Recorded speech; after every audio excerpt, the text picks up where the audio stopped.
another example. Let's consider two different numbers. And here I'll be using another method. So let's see. We have 40, you do like this, and then you have 64. And you rule this way.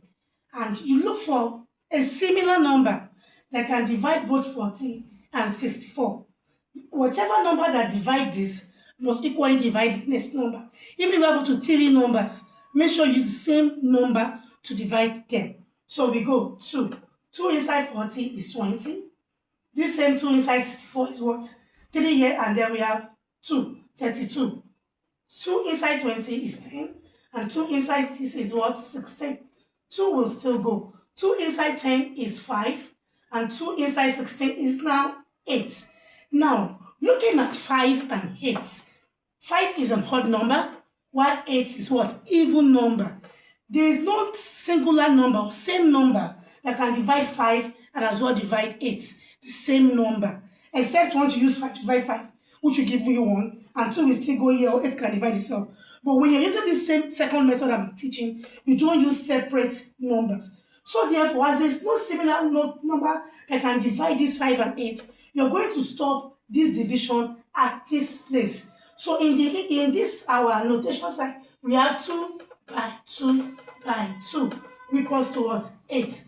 Therefore, the HCF of 40 and 64 equals to 8. Okay, still more examples on HCF. Now let's consider this number. We have 21, 42, and 63. This is an even number. This is odd, and this is also an odd number. Let's see how we can do it. 21, 42, and then 63. Now, like I said in my last video, that whatever number you want to use and divide, it must be a similar number that can divide this first one, the second, and the third. Looking at this vividly, if you use 2 to divide 21, it will not go. You will be having 0.5. So that means we'll have a remainder. But 2 will go here, 2 will not divide 63. But look at it again.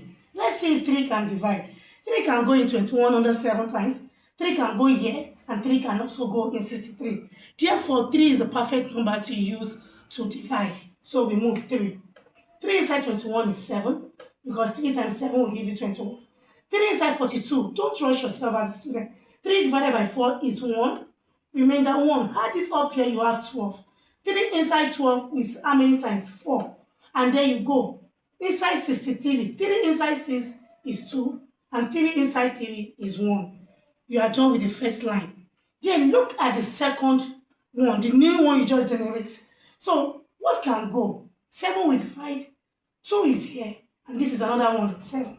So therefore, 7 can be seen inside 14, because 7 plus 7 gives 14. And you can see from here, our 3, when it divides 21, we have 7. So it's obvious that 7 can also divide 21.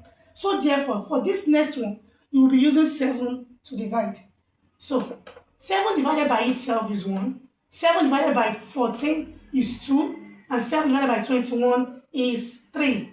Now, this is the next one you have. 1, 2, 3.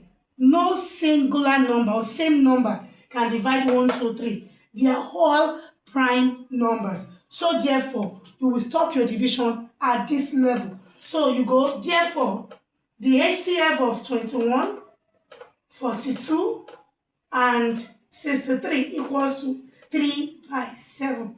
3 times 7 gives what? 21. So therefore, the highest number that can divide 21, 42, and 63 is 21. If you find this video interesting, feel free to subscribe and help to share. Thank you and remain blessed. Ciao, ciao.